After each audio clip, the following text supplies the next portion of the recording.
This isn't that large of a space. Is anybody willing to just project, shout out why you or someone else might react differently to emotional pain versus physical pain? Oh, stigma. Thank you. Who said stigma?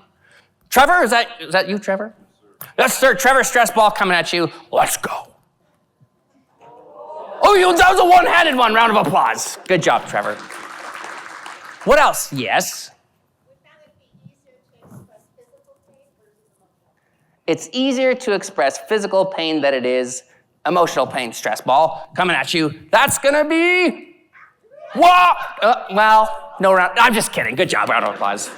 And one more. Yes. You can see physical pain. You can see the things that happen for physical pain, whereas emotional pain, you have to go by something. Oh, 100%. You can see the physical pain. With emotional pain, you have the ability to suppress, to store. Oh, that's on me. That is just awful. That is awful. I take ownership over that.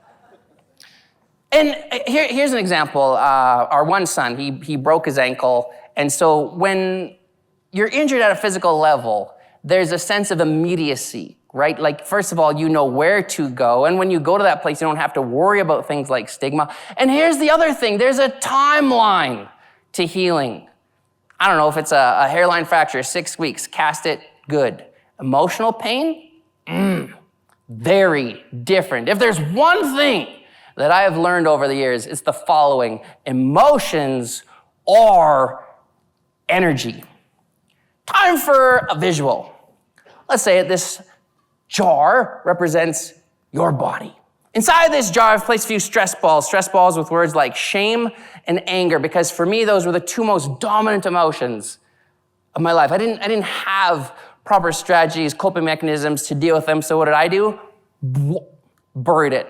What are other emotions that come to mind that you deal with on a daily basis in the construction industry, or maybe even in your personal life that you don't manage effectively and that you just suppress? What comes to mind? Fear. The stress ball represents fear. You didn't put a voice to it, didn't have strategies in place, buried. What's another one? You said at the same time, frustration. That's what this one represents. What's happening to the system? Is getting a little full. One more. Oh, regret. So this stress ball represents regret. You can literally only suppress so much before we will become full. And if emotions are energy, which they are, at some point something has to give. There has to be a release. What might that release look like for you? What I'm saying is, how do you know when you are full? Yeah, could be crying, could be anger. How many of you can't relate to this where you think to yourself, I don't know what happened to me today, I just lost it. Yes? What'd you lose? I mean, often it's as simple as you didn't take the time to manage these emotions effectively. Here's my point. If we want to be well, should we react and respond the same way to our emotional pain as our physical pain? Yes or no? Oh, 100%. We know this. If we don't look at our shame, anger, frustration, regret, we get sick physically. It affects our heart rate, our blood pressure. Harvard comes out with a study not too long ago, and they found that for people who suppress their emotions, it increases their chance of cancer by 70%. But is that really surprising? I mean, especially anger. You know what that feels. It's toxic. Does this metaphor make some sense? How many of you are parents, by the way? Like, there's how many ways that we can mess up our kids? There's a lot. We have 4 boys. I mean, without my wife, Tanya, we're all hooped. But parents will often say, Al, in the context of mental health, what's the one thing that we can do to help that next generation? And for me, it's teach them how to feel. Teach them how to go within, how to identify the emotion. And then, yes, we can perhaps provide some strategies, but then we have to empower them to use those strategies.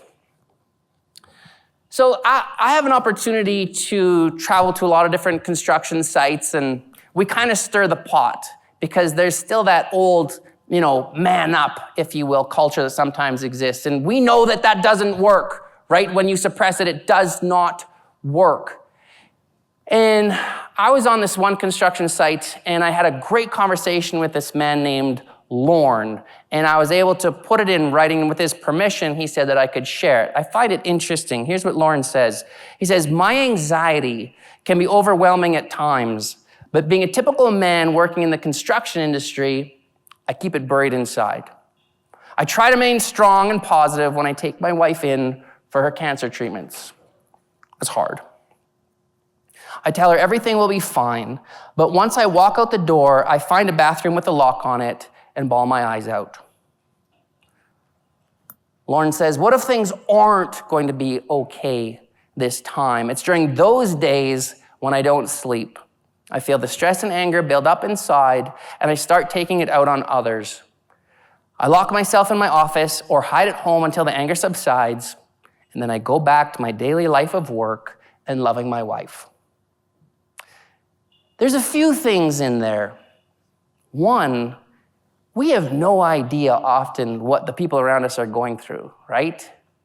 And it also speaks to the fact that that stigma really still exists, where Lauren, for example, just had such a hard time being open, honest with the people that he worked with on site. He kept it to himself. And like Lauren, I spent so many years just suffering in silence, but the walls are up for a lot of people. The barriers are still there.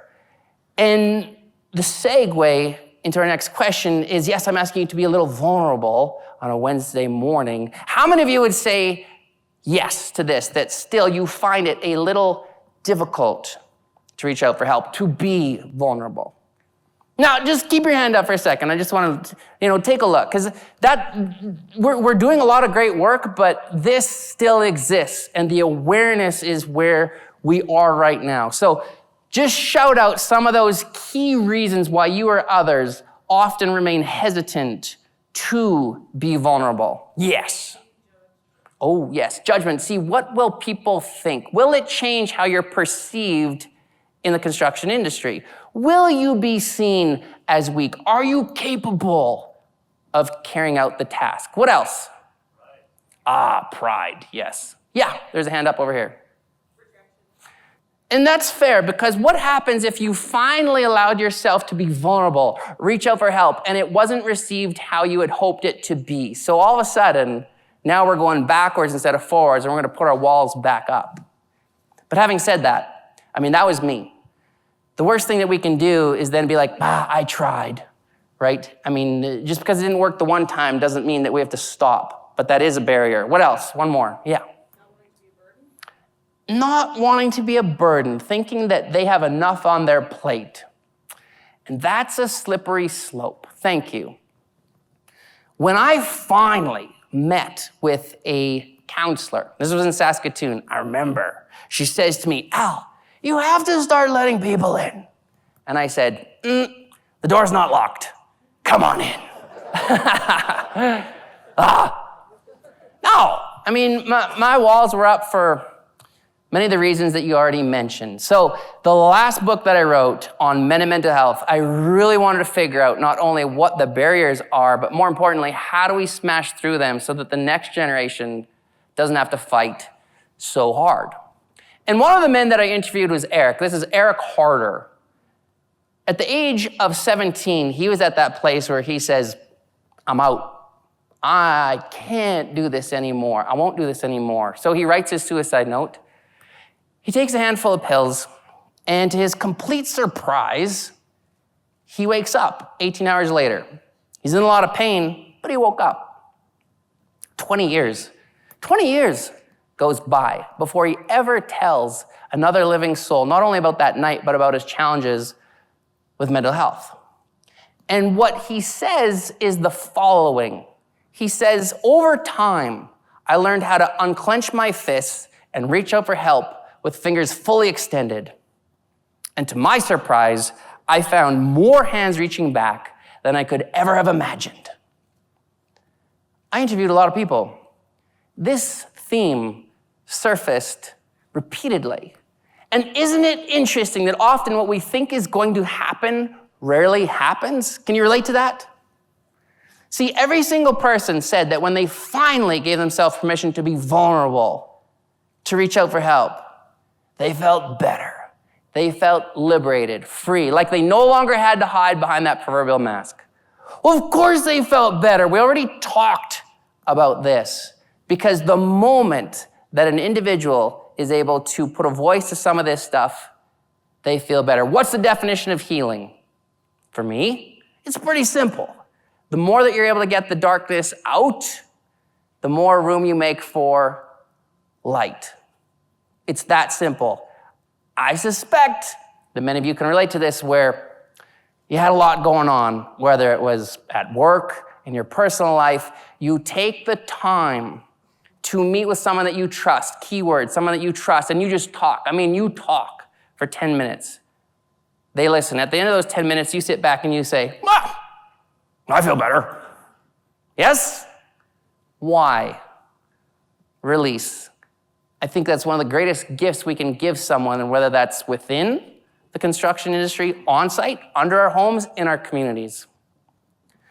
Now, there was an elder who said, "Al, it's okay to let the bird in your mind, but do not let it make a nest." And see, that's, to this day, where I run into problems, when I don't put a voice to what's going on in here. Or, for me, it's nighttime. Does that resonate with any of you? When you finally put your head on the pillow and there's no more distractions, and then you start to ruminate on some of those thoughts. We have to let people in. And if we don't want people, then pen and paper works. That became one of my greatest outs. But you have to find ways to be free from those emotions that are healthy. So when we had initially launched this book, these are only some of the men that were featured, and my wife Tanya and I, we rented a cabin, and I found it interesting that they had never met before, but immediately they are connected. They are connected because they have similar lived experiences. There's 3 things that I took away from this project. Number 1, there's nothing more powerful than someone's story. Nothing. There's nothing more sacred than someone's story. And third, nothing has the power to shatter the stigma surrounding mental health like someone's story. And my challenge for you is that if you have gone through some of these challenges, which I suspect you have, that you can lead through vulnerability. Many of you are leaders in your place of work, in your community. Vulnerability breeds vulnerability. That was a huge takeaway from this project. When someone goes to that place and says, "Hey, here's what I've gone through," what does that do? What does that do for you? Perhaps the 2 most powerful words, I think it was Brené Brown, says, "Me too," right? Me too. What? No idea. I can guarantee you that the people at your table, the people that you work alongside, have no idea about some of the battles that you've gone through, right? Yet we're all going through it. We're human. We're human.